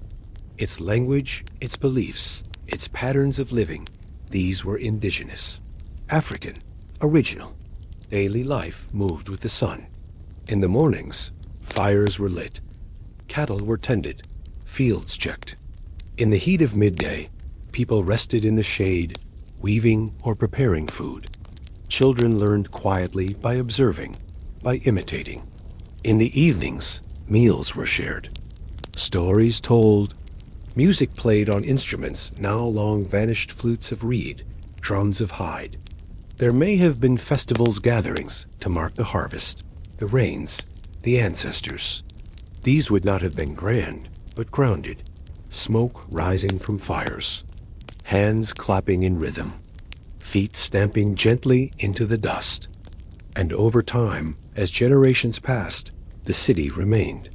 Its stones weathered but unshaken, its ways subtle but strong. This was prosperity, not measured in glitter or conquest, but in balance. A people in tune with their land, a city in harmony with the sky. The wind has changed now. It moves differently across the plain, softer, more uncertain. The grasses still sway, the cattle still low in the fields, but something in the rhythm of Great Zimbabwe has shifted. It is not ruin, not yet, but a slow, subtle dimming of light. No disaster has come, no army at the gate, no fire on the hill, but still, the city is beginning to fade. Historians and archaeologists do not agree on the exact cause of Great Zimbabwe's decline. There are no inscriptions, no records etched in stone. But through the fragments of what remains and the patterns of what disappears, we can begin to understand. One theory is simple and familiar: overuse of resources. As the city grew, the land around it bore the weight of its needs. Trees were cut to build fires, cook meals, and craft tools. Fields were worked year after year, giving grain, then giving less. Grazing cattle compressed the earth, and soil, once rich and dark, grew thin. Imagine a family now, generations after the city's peak. The walls are still solid, the morning fires still lit, but the nearby wood is gone. The water, once clear and flowing, must be fetched from farther away. The herds are larger, but leaner. The rain comes less often, or in new, unpredictable ways. Another explanation points to the shifting of trade routes. Coastal cities like Kilwa once, linked by caravan to the interior, began to draw their goods from newer routes, newer regions. New powers rose along the eastern seaboard, while maritime trade grew more efficient, eclipsing the older overland paths. Great Zimbabwe, once central, now found itself at the edge. The goods still moved, but not as many. The caravans came less frequently. The flow of gold and ivory, once steady, became sparse. And with this change, the city's purpose began to dim. Others believed the decline was political, a slow unraveling of centralized power, the loosening of ties that had once held the city together. Perhaps rival communities gained strength. Perhaps internal disagreements, invisible to stone and pot, divided leadership. Still others suggest a spiritual shift. If the ruling elite held religious or ceremonial authority, then a change in belief, or in the legitimacy of rule, could have loosened the threads that bound the society. Whatever the cause, the evidence is quiet. The buildings were not burned. They were left. The walls were not torn down. They were simply no longer maintained. Roofs sagged, courtyards emptied, pots cracked and were not replaced. And slowly, gently, the city sighed and slept. By the 15th century, many of the city's inhabitants had moved on. Some migrated north toward the Mutapa state, which rose with quiet strength and would become the next great regional power. Others dispersed across the plateau, bringing with them knowledge, skills, and stories of the stone houses they had once called home. Great Zimbabwe remained standing, enduring, but without its people, it became something else. A place of memory. Imagine now the stillness of a day, long after the last family has gone. The shadows stretch across empty doorways. The birds have returned to the towers. The wind moves freely down the narrow passageways once filled with footsteps. There is no sense of violence, no trauma, just absence. The city did not fall. It exhaled, slowly, quietly. In the centuries that followed, travelers and explorers stumbled upon it once more. Local communities remembered its name, its echoes. They told stories of its builders, its rulers, its purpose. Some saw it as a sacred place, still alive with ancestral spirit. When European colonists arrived in the 19th century, they could not imagine it as the work of an African civilization. The walls were too refined, the stones too well placed. Surely, they thought, it must have been built by someone else, Phoenicians, perhaps, or biblical figures from across the sea. But these were not conclusions drawn from evidence. They were born of bias. Modern archaeology has long since set the record straight. Great Zimbabwe was African, through and through. Its people shaped it, ruled it, lived in it, and left it, not because they were destroyed, but because the world shifted, as all worlds do. And still, the walls remain. You can visit them today. The stones are cool in the morning light. Lizards bask in the sun. The towers cast long shadows. And the air, even now, seems to carry the weight of voices soft, layered, indistinct, not haunting, just present. The stones are still standing. They have stood through centuries of sun and storm, of seasons and shifting winds, of visitors arriving with questions, with reverence, and sometimes with misunderstanding. They stand not as ruins, but as reminders. Great Zimbabwe is no longer bustling with traders or filled with the sounds of cattle and children, but it has never truly disappeared. It has simply changed its form from a city of action to a city of memory. Today, the site is a quiet national treasure in the country that took its very name from it, Zimbabwe. Imagine standing before the great enclosure in the hush of early morning. The sky is pale blue. The stones, weathered and calm, seem to glow faintly in the light. A bird calls softly from the nearby trees. And in this moment, you sense what so many have felt, that this is a place not of endings, but of presence. A presence that never left. When modern Zimbabwe gained independence in 1980, it chose its name with care. In choosing Zimbabwe, the nation anchored itself not in the legacy of colonizers or imposed names, but in the legacy of its own past. The stone city became a symbol, not only of architectural skill and trade, but of sovereignty, culture, and deep-rooted identity. The Zimbabwe bird, once perched on pillars of soapstone within the great enclosure, became the national emblem. It appears on currency, flags, and government seals. Its exact meaning remains mysterious, but it represents a connection to ancestors, to land, to continuity. In schools across Zimbabwe, children learn of the city not as a myth, but as fact. They study its layout, its history, and its significance. They are taught not only that it existed, but that it belonged to them. This reclaiming is not merely symbolic. It is vital. For many years, the story of Great Zimbabwe was obscured. Early European settlers and archaeologists, influenced by colonial assumptions, refused to believe it could have been built by the ancestors of black Africans. The structures were too complex, they insisted, too deliberate, too advanced. Excavations were undertaken not to understand, but to prove a foreign origin. Evidence to the contrary was ignored or hidden. The city's rightful place in African history was denied. But in time, truth surfaced. Archaeologists such as Gertrude Catton Thompson in the 1920s began to publish findings that firmly established the indigenous African origins of the site. Slowly, the tide shifted. By the latter half of the 20th century, it was clear to scholars around the world that Great Zimbabwe had been the work of African hands, African minds, and African hearts. Today, the site is protected, preserved, and visited by people from across the globe. Tour guides lead small groups through the stone passageways. School groups walk the hilltop ruins in long, winding lines. Local craftspeople sell carvings and cloth at the gates. And yet, for all this visibility, the city still holds its secrets. What was the exact purpose of the conical tower? What rituals were performed in the hill complex? Why were the Zimbabwe birds carved with such care? These questions remain unanswered, not due to absence, but due to silence. A respectful silence that invites reflection rather than demands explanation. Great Zimbabwe offers a different kind of historical lesson.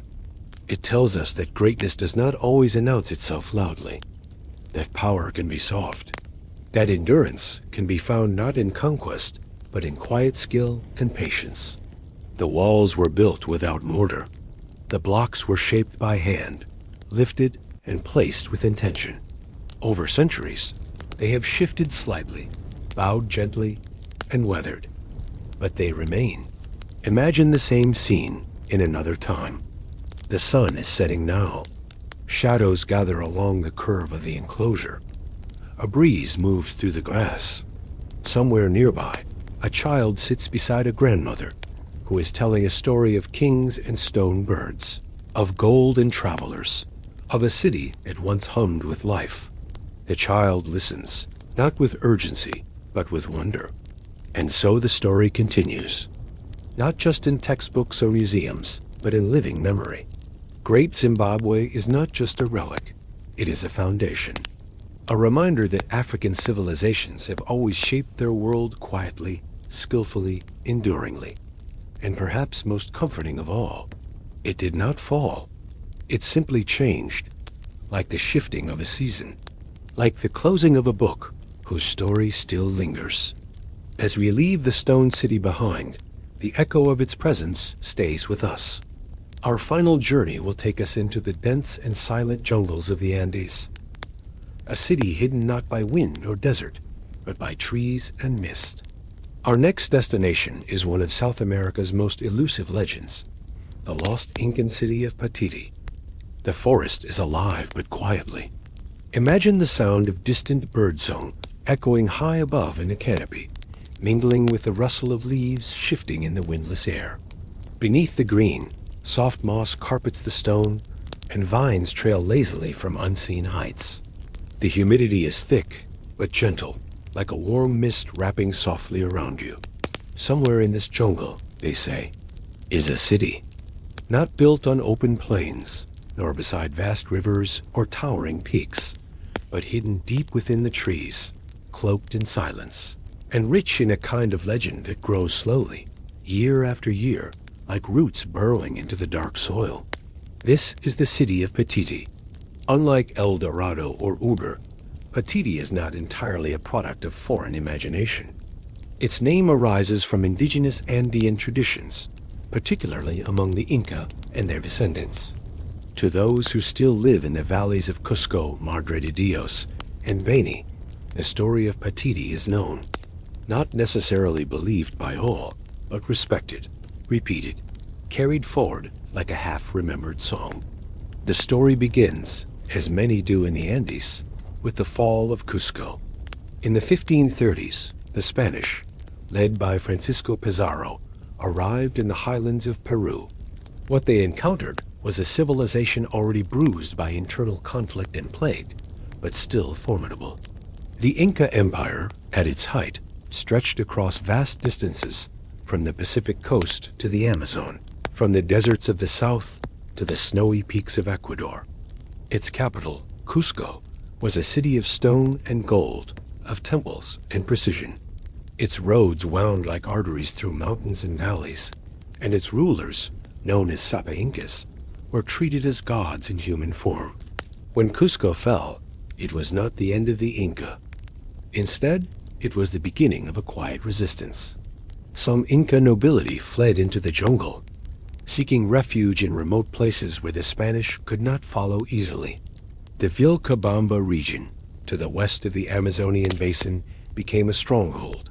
From there, the Neo-Inca state carried on for nearly 40 years, resisting conquest, adapting, and surviving. And it is from this final chapter of Inca independence that the story of Paititi begins.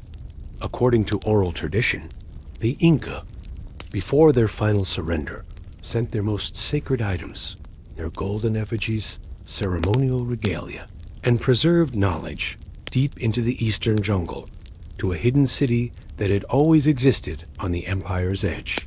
This city, known as Paititi, was said to be a place of great spiritual significance, a sanctuary, a city not only of gold, but of secrecy, of refuge, of continuation. The name itself is Quechua in origin. Though its precise meaning remains uncertain, some interpret it to mean the place of the jaguar or the place of rest. Others believe it refers simply to a real remote province within the empire, its location intentionally kept vague. What is consistent is the image, a city beyond the known world, east of the Andes, cloaked in cloud forest, accessible only to those who know the paths. For centuries after the Spanish conquest, rumors persisted. In colonial letters and official Spanish reports, references appear brief, often secondhand, of a mysterious city far in the jungle. Francisco de Orellana, the same man credited with the first descent of the Amazon River, spoke of large cities and advanced civilizations hidden deep in the forest. His words were later dismissed, but never fully forgotten. Jesuit missionaries, too, recorded tales from indigenous peoples of a rich city hidden beyond the rivers, a place still ruled by the descendants of the Inca. In some versions of the story, these people refused conversion, practicing their old ways in secret, guarded by dense forest and divine protection. And so, Paititi became not only a place of gold, but a symbol of resistance. It represented the part of the Inca that the Spanish could not reach, a hidden ember that never went out. But where is it? That question, whispered softly over centuries, has never been answered. The jungle of eastern Peru is vast, a tangle of river, vine, and mountain. It is one of the most biodiverse regions on Earth, and one of the least mapped. Countless valleys remain unvisited. Entire hillsides disappear beneath layers of vegetation. Some believe Paititi lies near the Pantiacola Mountains, where strange formations dot the ridge and old Inca trails vanish into green. Others believe it sits near the Madre de Dios River, concealed in the mists. Still others think it lies in Bolivia, or even deeper into Brazil. Despite many attempts, no definitive city has been found, but clues remain. Petroglyphs, carved into stone along riverbanks. ruins small, stone geometric emerging from beneath roots and moss. And oral histories, passed down in quiet tones by those who still live along the river. Not every local believes the story, but few deny its possibility. Because in the jungle, everything is possible. Imagine now a lone traveler, moving through the forest with slow, deliberate steps. The air is thick with moisture. Every leaf seems to breathe. Monkeys cry in the distance, unseen. Somewhere ahead, an overgrown stone path emerges, perfectly cut, just for a moment, and then it disappears again.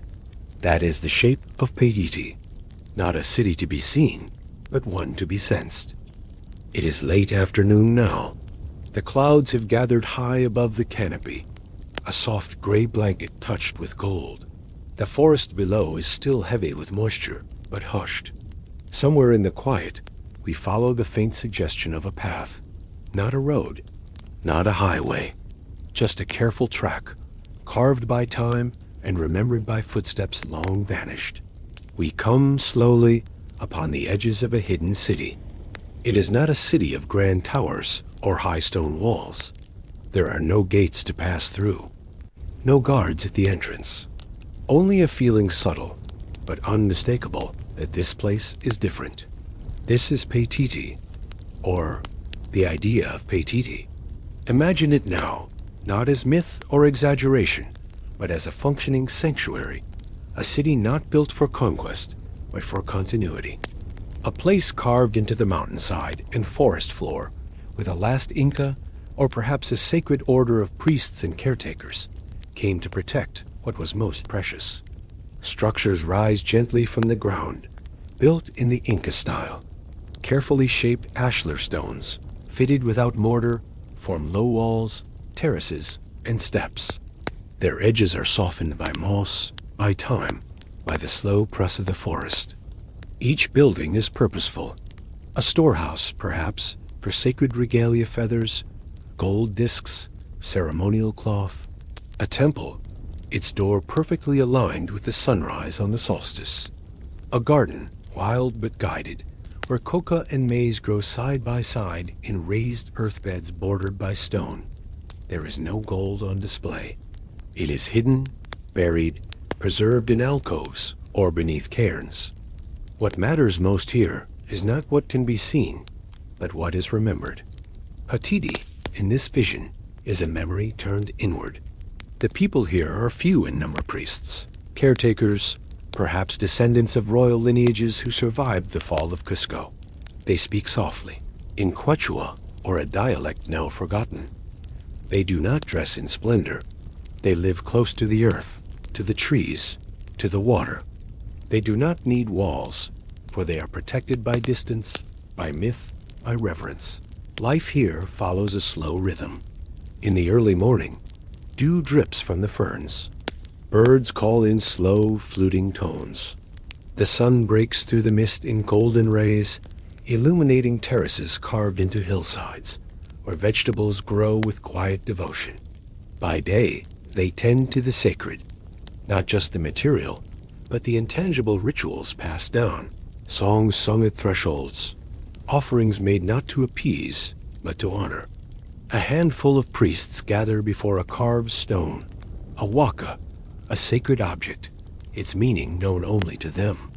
A fire is lit, herbs placed upon it. Smoke rises, curling like the tendrils of the vines that reach across the trees. They chant softly, the words as old as the stones beneath their feet. Paititi, in this imagined form, is a place where knowledge survives. Here are the stories never told to the Spanish. Here are the prayers never translated, the sacred bundles never surrendered. This city is not rich in gold, but in continuity. At night, the sky opens above the canopy. The stars, so distant elsewhere, here appear low and luminous pinpricks of light that dance between the silhouette of branches. In the center of the city, a pool reflects the heavens. There are no torches, no shouting, only silence and the low murmur of wind through palm and cedar. Within one structure, perhaps, the Temple of the Sun, rests a series of objects. Carved idols, simple and worn, wrapped in fine textiles. There are no labels, no plaques, only placement. Meaning lies in their arrangement, in their ritual, in the memory carried by those who remain. Imagine now a young girl, perhaps no more than 12, sitting beside her grandmother in one of the homes carved into the hillside. The older woman tells her the story of the fall of Cusco, not with bitterness, but with gravity. She speaks of the long road through the mountains, of the hiding of sacred things, of the vow never to forget. The girl listens, not with excitement, but with reverence. This story is not new to her. She has heard it before. She will hear it again. In time, she too will tell it. That is how cities survive, not in stone alone, but in voice. And so, Paititi may have flourished, not with wealth or conquest, but with quiet preservation. Here, surrounded by forest and time, a fragment of the old world endured, unseen by outsiders, unconfirmed by maps, but alive in memory, in rhythm, in breath. And even now, this idea lives on. In modern times, dozens of expeditions have ventured into the forest east of Cusco following old rumors, listening to indigenous guides, and searching satellite images for signs of human order among the chaos of green. Some claim to have found promising sites, stone formations, paths, and structures, but none have confirmed Paititi. Still, the search continues. Perhaps because, as with all lost cities, Paititi is not only a place, but a question. A question about what was saved, what was hidden, what still waits in the shadows beneath the trees. There are no broken gates, no toppled towers, no final battles carved in stone. The story of Paititi's disappearance, if disappearance is even the right word, is not one of drama, but of distance. It may not have fallen. It may have simply withdrawn. To trace the end of Paititi is to follow not the sound of collapse, but the absence of sound. There are no clear records, no confirmed ruins. Only stories scattered and softened with each generation, like footsteps fading along a forest path overgrown with time. In this way, Paititi's disappearance is unlike any other city we visited. It's not a ruin reclaimed by vines, or a trade hub emptied by new routes. It is a possibility one that was never clearly confirmed and never entirely denied, and that ambiguity became its silence. Many believe that if Paititi existed, its end came not through invasion, but through integration. The descendants of its founders, rather than remaining isolated forever, may have slowly merged with nearby communities, blending traditions, beliefs, and rituals. The sacred objects, golden sun discs, heirloom quipus, bundles of feathers and cloth, may have been buried, offered to the jungle, or passed down in private, protected spaces. The city, overgrown and unmarked, would fade from sight. Trees would rise, vines would cling, rain would wash away the paths. Nothing would be broken. It would simply be gone. And yet the story did not go with it. In the centuries following the Spanish conquest, missionaries, colonial officers, and explorers wrote of a place called Paititi. They heard it from local peoples, from Andean farmers and Amazonian guides, from older women sitting by cooking fires, and younger men returning from hunting trails. The details changed with each telling. In some, the city still thrived, untouched, deep within the forest. In others, it had been lost to time, destroyed by divine punishment or swallowed by earth and vine. But always, there was a tone of reverence and distance. No one claimed to know the way exactly. The paths shifted. The signs were never quite the same. Some said the rivers would lead you close, but never all the way. Others warned that the forest would swallow those who came with greed in their hearts. And indeed, many expeditions have tried. From the 17th century to today, dozens, perhaps hundreds of travelers, researchers, And treasure seekers have ventured into the eastern Andes and the Peruvian Amazon, chasing maps, manuscripts, dreams. Few have returned with anything definitive. A ruined wall here, a stone outcrop that seems just too symmetrical, a path that shouldn't exist in that terrain. Occasionally, stone blocks carved with unnatural regularity emerge from the underbrush. Once, a cave was found filled with artifacts, but nothing to name. No writing, no dates. Always the same, a sense of nearness. And then, a retreat. The jungle, like time, closes in behind them. One notable search was undertaken in the 1980s by Gregory Dermengian, an explorer and researcher who traveled to the Teotihuacan Plateau, believed by some to be the hiding place of Paititi. His journeys revealed enigmatic stone formations, puzzling platforms, and indications of ancient trails, but no city. Not entirely, just clues, quiet hints. Others, like Vincent Lee, have written extensively about the probability of a real, though perhaps modest, refuge being hidden deep in the jungles, built by remnants of the Neo-Inca state. Their conclusions are cautious, respectful, never declarative, because Paititi does not allow certainty. Its disappearance, if there was one, is woven into its purpose. This was never meant to be a city of empire or display. It was a sanctuary, a retreat, not from the world, but from conquest. Its silence is not failure. It is protection. And perhaps that protection succeeded. So completely, so thoroughly, that the city became invisible, not just physically, but historically. Folded into foliage. Absorbed by myth. It is possible, some say likely, that Paititi was never a single city. Perhaps it was a region, a set of villages, a collection of sacred places known only to the few, a network, not of trade, but of memory. And so, when the last elders passed, or when the final sacred object was placed beneath the roots of a tree, the city became its own forest. And yet, it still lives.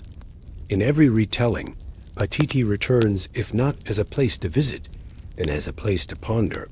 It lingers in the corners of maps, in the cautious notes of field researchers, in the whispered stories told beneath thatched roofs during the long rainy season.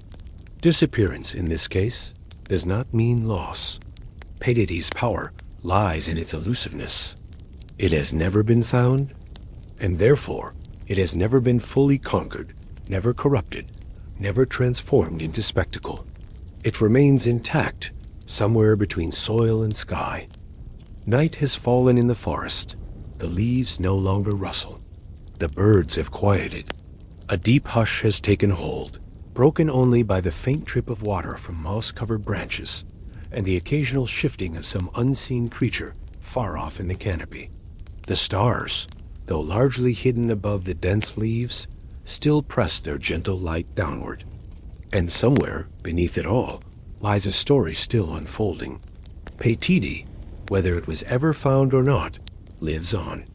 Not just in rumors or expeditions, but in something more powerful and more elusive, symbol.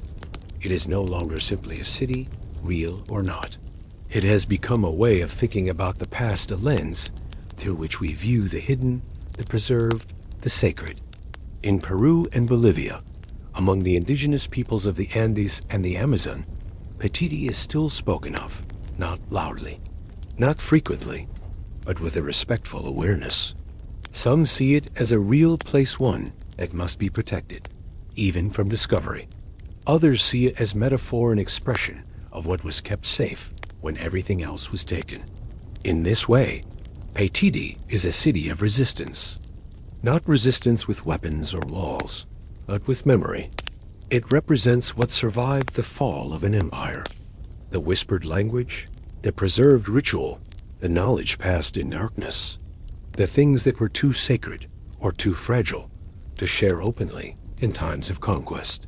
For many in the modern world, Paititi has also become a fascination, a final frontier of the age of lost cities. It captures the imagination of explorers, filmmakers, spiritual seekers, and the curious. There are documentaries, books, and articles, all tracing its possible coordinates, speculating on its secrets. Some romanticize it as the last golden city. Others approach with humility, understanding that perhaps what was most valuable was never gold. Even the scientific community, increasingly cautious about bold claims, continues to analyze satellite data, follow leads, and listen carefully to oral traditions. There is no rush. There is, instead, respect for the forest, for the people, for the story. What has emerged from all this searching is not just the idea of Paititi, but the recognition that there are still many histories, not yet uncovered, and some that may never be. And that's okay. Not every truth needs to be touched. Sometimes it is enough to know that something was hidden for good reason and left in peace. And so, Paititi continues not as a ruin or a tourist site, but as a living silence, a question without urgency, a song hummed by the trees. If it exists as it always has quiet, protected by distance, by reverence, and perhaps by the very fact that we keep looking. Because when we look for Paititi, we're not always searching for a place. We may be searching for a safe space that remains untouched, a history that resisted, a truth unspoken, but still known, a corner of the world not yet claimed by noise. In this way, Paititi has become a mirror. What you see in it depends on what you bring. To some, it is the final inheritance of the Inca, untouched by colonization. To others, it is the perfect story, elusive, unfinished, compelling in its silence. And for many, it is simply a question wrapped in green. The forest grows, the vines tighten, the trails fade, but the idea remains. In this gentle conclusion to our final segment, we leave Paititi not with closure, but with continuation. Because some stories are not meant to end. They are meant to soften, to be passed on, to remain out of reach. So let us carry Paititi not in our maps, but in our minds. A place not to conquer, but to honor. Not to expose, but to wonder about. A city of silence, surviving still. And now, the journey is complete. We have walked the slow, meandering roads of memory, through jungles and deserts, across plains of stone and sunken ruins, guided not by treasure maps or certainty, but by curiosity, reverence, and the quiet rhythm of time itself. We began in the misted highlands of South America, with El Dorado, where a man covered in powdered gold stepped into a still lake, offering wealth to the waters, never knowing that his quiet ritual would birth centuries of restless dreams. We followed the roads of imagination to Teotihuacan, where vast pyramids of stone rose from the central Mexican basin, majestic, mysterious, and still standing, built not to conquer, but to align with the stars. We drifted on windswept trails across the Rub al-Khali, the empty quarter, in search of Ubar, the Atlantis of the sands, half fable, half fort, and wholly elusive. A city not toppled, but gently buried beneath the silence of dunes. Then we stepped through the curved granite walls of Great Zimbabwe, where towers of dry stone still rise against the sky. A place of skill, of trade, of gentle rhythm, abandoned not in defeat, but in transition. A city remembered now, not for what it held, but for what it proved. And finally, we entered the shadowed jungle of the Andes, where Paititi remains somewhere hidden or imagined, real or metaphoric, but alive in every whispered story it refuses to end. Each of these cities was born from human hands, careful, creative, resilient. Each was shaped by time, by weather, by belief, by longing. And each, in its own quiet way, was lost, not always through destruction, but sometimes simply through forgetting. And yet, even lost, they continue to live. They live in stories, in stone, in maps, in dreams. They live in the way a name survives, even when the streets are gone.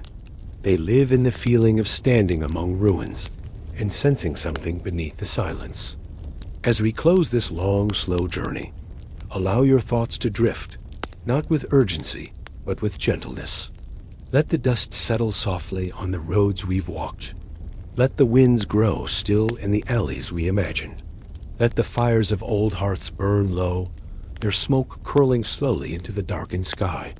History is often told as a series of bright events, battles, victories, collapses, but tonight we followed the dimmer, steadier lights, the ones that glow faintly in the corners, the ones that invite sleep, not excitement, because there is something deeply comforting in remembering that the past, like the earth itself, holds things quietly. It does not shout. It does not demand. It simply waits patiently until we are ready to listen. And as you rest now, perhaps with heavy eyes and a softened breath, you carry these cities with you, not as places to visit, but as stories to keep. Stories of gold dust, of stone towers, of wind over sand, and mist over trees. Let them settle into your mind like the final notes of a lullaby. Let them become part of your sleep, part of the quiet landscape of your dreams. Because the past is not gone. It is only resting, just like you. Good night.